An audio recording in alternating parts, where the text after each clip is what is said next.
The test is in 4 parts: Part 1, Part 2, Part 3, and Part 4. Now look at Part 1.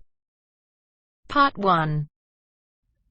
A man wants to find out about taking part in a dragon boat race. Listen to the conversation between the man and the woman and answer the questions. First, you have some time to look at questions 1 to 5.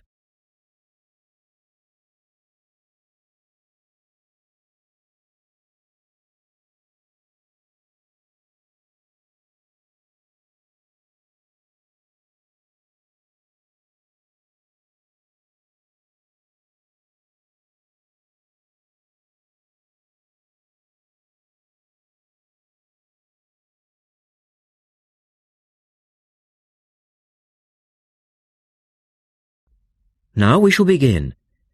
You should answer the questions as you listen, because you will not hear the recording a second time. Listen carefully and answer questions 1 to 5.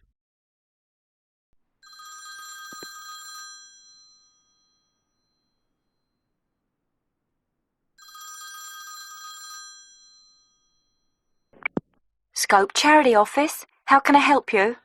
Oh, hello. I'm ringing about the dragon boat race that you're asking people to take part in. Oh, yes. We still need a few more teams. Are you interested in joining the race? Yes, we want to enter a team, but we don't know anything about it. Could I ask you for some more information first? Of course. I don't even know when it's being held. It's taking place on the 2nd of July. Is that a Saturday? No, it's a Sunday. It's a much more popular day and more people can take part then. Right. And where's it being held? At the Brighton Marina. Oh, I'm an overseas student. Could you spell that for me? Yes, it's Brighton Marina. That's Marina. Do you know where it is? I'm not sure. It's a couple of miles past the Palace Pier. Oh, yes, I know it. You take a right turning off the coast road, or you can cycle along the seafront. That's good. What time does the race start? Well, the first heats begin at 10 a.m, but you need to register half an hour before that, at 9:30, and we really recommend that you aim to be there by 9. It's a good idea to arrange a meeting place for your team. Right. And the race is to help raise money for charity? It is. We're asking every team member to try and raise £35 by getting friends and or relatives to sponsor them. Every crew member will receive a free tournament T-shirt if your team manages to raise £1,000 or more. Oh, that's quite good. Also, we're holding a raffle. Every crew member who takes part in the race this season will be entered into a free prize draw. Oh, what's the prize? It's pretty good. It's a holiday in Hong Kong. Sounds great. The man asks for more information. Look at questions 6 to 10.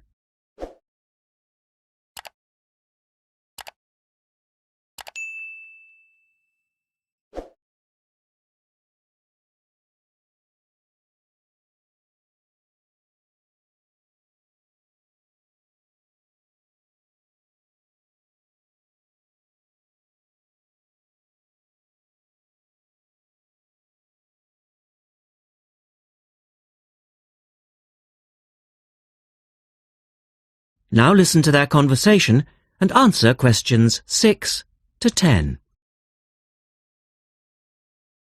Is there anything else you need to know? Could you just tell me a little bit more about the teams? Well, you need to have a crew of 20 people for your dragon boat, and you then need to agree on who's going to be the team captain. That will probably be you. Fine. I've got a group of 20 people who are interested. Do all the team members have to be a certain age? Well, there's no age limit as such, but if you have a team member who's under 18, then they have to get their parents' permission to take part. Yes, that makes sense. It isn't dangerous, but we do have boats that turn over in the water, and for that reason we need to insist that everyone wears a life jacket as well.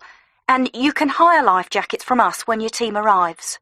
What do you advise people to wear? Well, most people wear a t-shirt, shorts and trainers. I certainly wouldn't recommend that you wear jeans or boots. In fact, it's a very good idea to bring some spare clothes. Okay.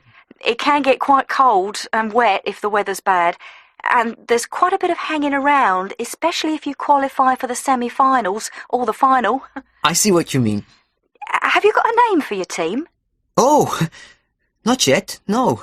Well, you need to decide on one and then put it on the entrance form, which I'll send you.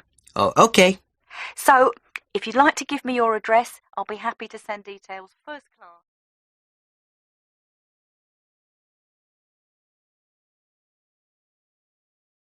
That is the end of part 1. You now have half a minute to check your answers.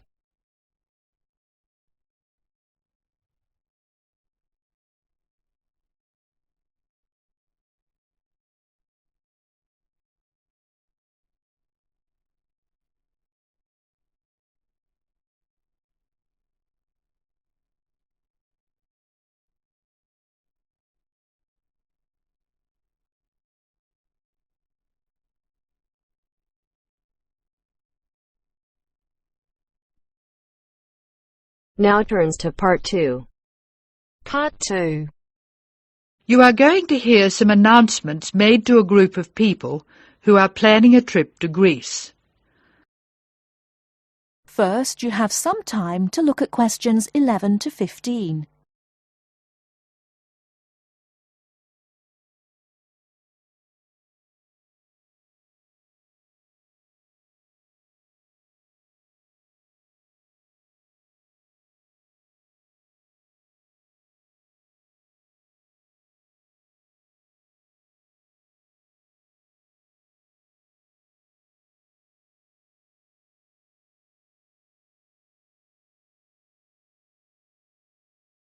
Now, listen carefully and answer questions 11 to 15. Good morning, everyone. I'm getting very excited about this trip to Greece, and I'm sure you are too. As you know, we didn't have all the details at our last meeting, but I can give them to you now. We'll leave London Gatwick Airport on British Airways next Wednesday. Please be sure to be at the airport by 6:30. I know it's early, but our departure time is 8:25 a.m. We're quite a large group and we don't want to have any hassles. Please be sure to have all your travel documents ready.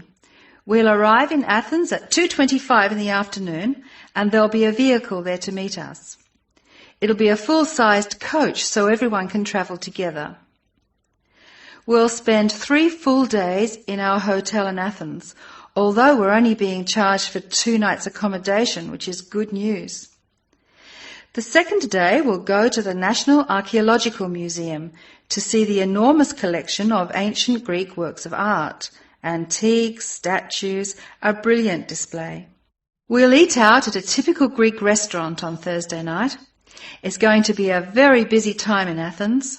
Friday morning and afternoon we'll visit historic sites, but we have nothing planned for the rest of the day. On Saturday we're off to the islands, the Greek islands of ancient myth and modern romance. Now the big news. At first we thought we'd take the ferry, but we've been very lucky to secure a sailing boat, which is big enough for all of us. I'm really excited about this part of the trip because we'll see the islands to the best advantage and we'll be able to cruise around and sleep on board. We'll get off at different islands and for one part of the trip we'll have people playing Greek traditional music actually on board with us. Now I'll pass out a brochure with all the details. Before you hear the rest of the talk, you have some time to look at questions 16 to 20.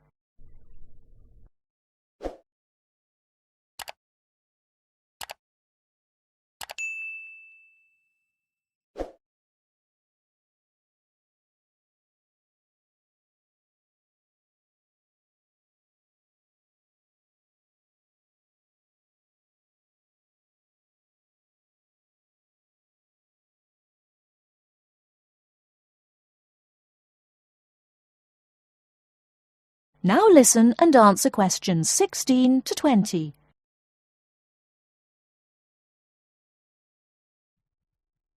A lot of work has gone into organising this tour, and I'd like to thank in particular the travel agent who got us a really good deal, and the people at the British Museum who offered us such good advice. Trips like this only happen because of the hard work of really expert people. As you know, we have planned a gathering for when we return. I have a list of things which the committee would like you to bring to the party. They are your pictures and something to eat for everyone to share. You are almost bound to have people ask what we have in common and why we're travelling as a group. I suppose the answer is that we're interested in learning about old societies and vanished cultures, and we all enjoy travelling. Of course we enjoy fine food too, but that's not as important. Oh, I nearly forgot the last piece of information. You'll see there are labels which I have passed around for you to put on all your luggage. Could you fill them in, please? On the top line, please write Greek tour, and on the lower line, write in block letters, I mean uppercase, the letters AA and the number 3. That's AA3. We need to have these labels clearly displayed to help the baggage handlers keep our luggage together on the different parts of our trip, so please don't take them off.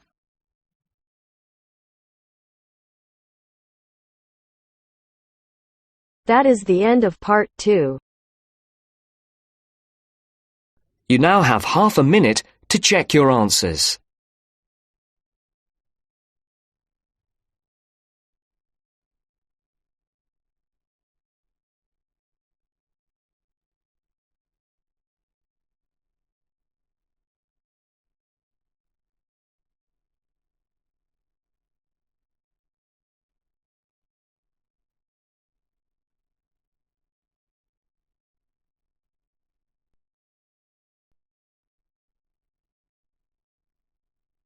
Now turns to part 3. Part 3. You are going to hear a conversation between a moderator and 2 students. First, you have some time to look at questions 21 to 25.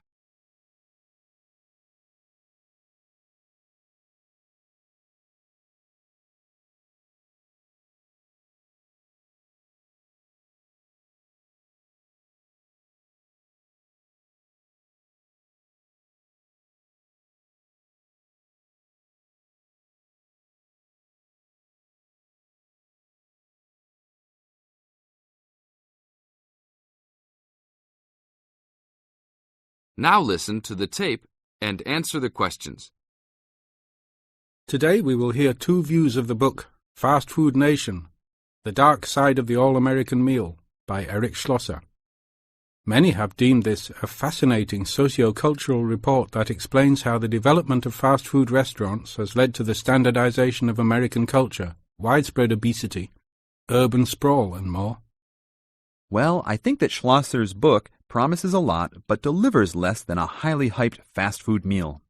The book is not well written, and it lacks organization as it skips around in its telling of fast food horror stories. And then he spends a great deal of time on Walt Disney and bashing Disneyland. Why is that in a book about fast food? Bashing is the best word for this book. According to this book, Schlosser clearly believes that the fast food industry is responsible for every problem in America today. From the common cold, to inflation, to malls, to unruly kids, to warts.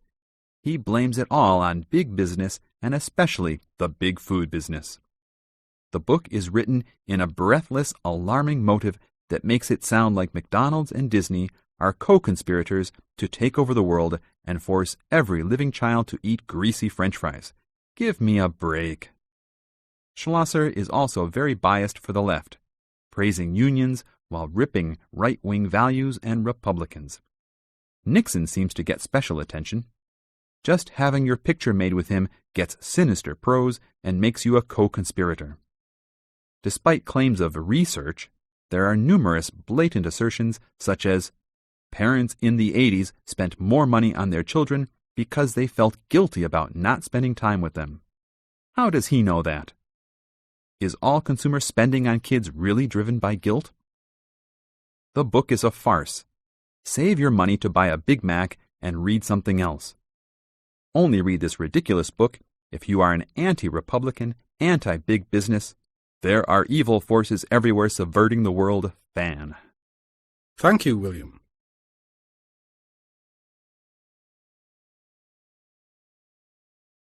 Now look at questions 26 to 30.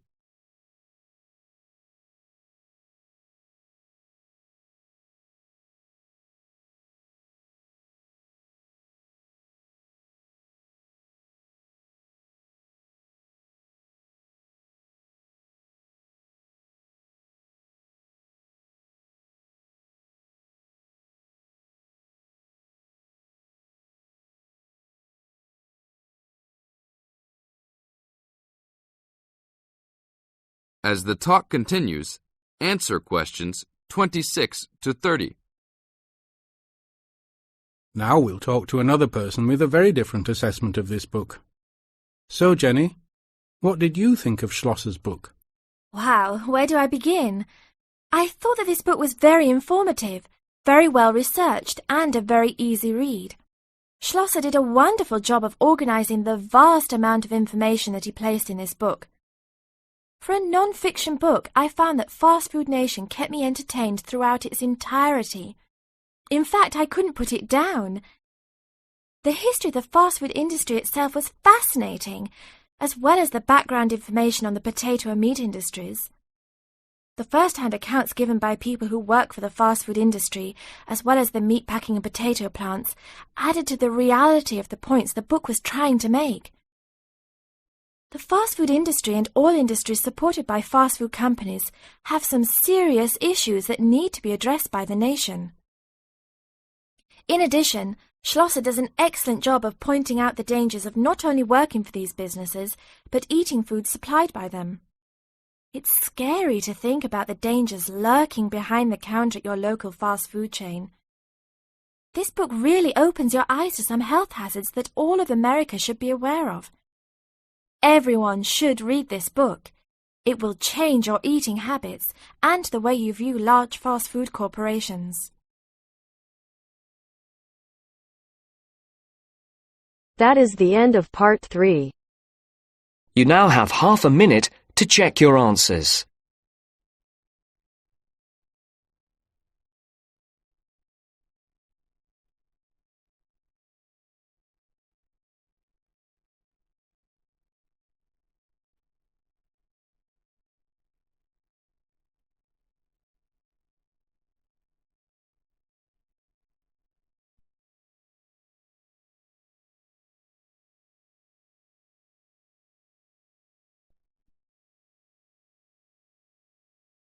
Now turns to part 4. Part 4. You will hear a lecture about the Inuit Eskimos of Alaska and Canada. First, you have some time to look at questions 31 to 40.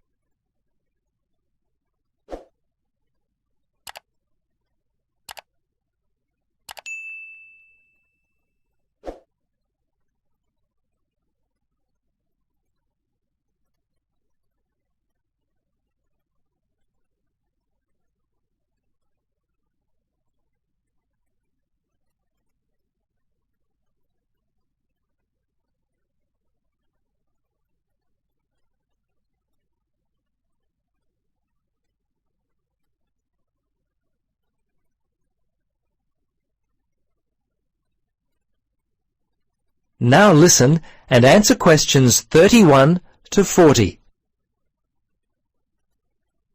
Good afternoon. In our lecture today, we will continue our study of people who inhabit the northernmost regions of the world. Our focus will be on the native inhabitants of Alaska and Canada, the Inuit Eskimos. They have been called the native inhabitants, as the Inuit were the people who had most recently migrated across the gap between Alaska and Siberia. Distinctly Asian in origin, the Inuit which is literally translated the people in their native language, developed their civilization in what is now the Bering Sea region about 1,000 years ago. Their culture spread eastward and is called the Thule culture, after the place in northern Greenland where archaeologists first discovered it. The first Europeans to meet Inuit people were Norse settlers in what is now northern Newfoundland, Canada. These settlers lived there for a short time around 1000 AD. Approximately 500 years later, beginning in the 1500s, European whalers, fishing crews, and explorers met many Inuit along the coast of Labrador. Russians and other Europeans first met Alaskan Inuit in the 1700s. 100 years later, in the mid-1800s, whalers began to hunt in the Arctic. Some Inuit were employed by whalers and traded with them during that time. Perhaps one of the most interesting aspects of the Inuit is how they were able to survive and grow in such a harsh Arctic environment. Firstly, and not surprisingly, their homes were well adapted to the freezing conditions. They lived in predominantly two types of housing that would keep them warm. In the cold summer, they would live in tents that were made from the skin of the animals they had hunted for food, and they also traveled in boats. These were called umiaks by the natives. In the winter, they would live in houses made of sod, and when on hunting trips, they would commute by dog sled and build temporary houses made from ice. These igloos, which is the Inuit word for house, were uniquely made with a sharp blade carved out of walrus tusk. They would cut large blocks of hard-packed snow, about 3 meters wide, out of the ground. The blocks would then be used to build a 6-meter dome over a wide, shallow hole. Within 1 or 2 hours, an igloo up to 10 meters in length could be built. It was weatherproof and large enough to house an entire family.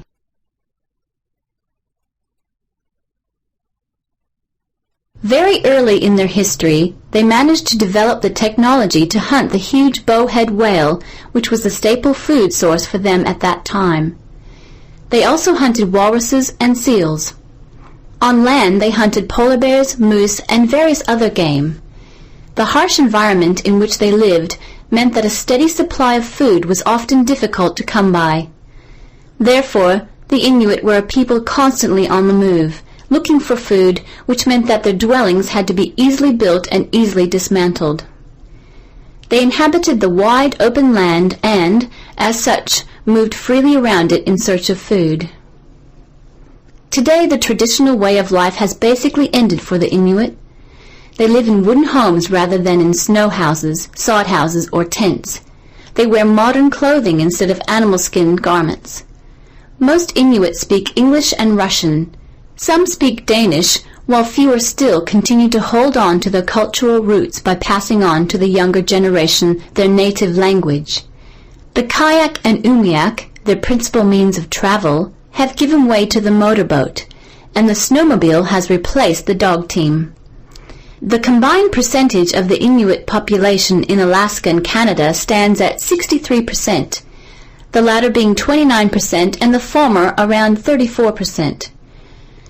Some Alaskan Inuit live in towns and cities, but the majority live in small settlements and hunt and fish for most of their food.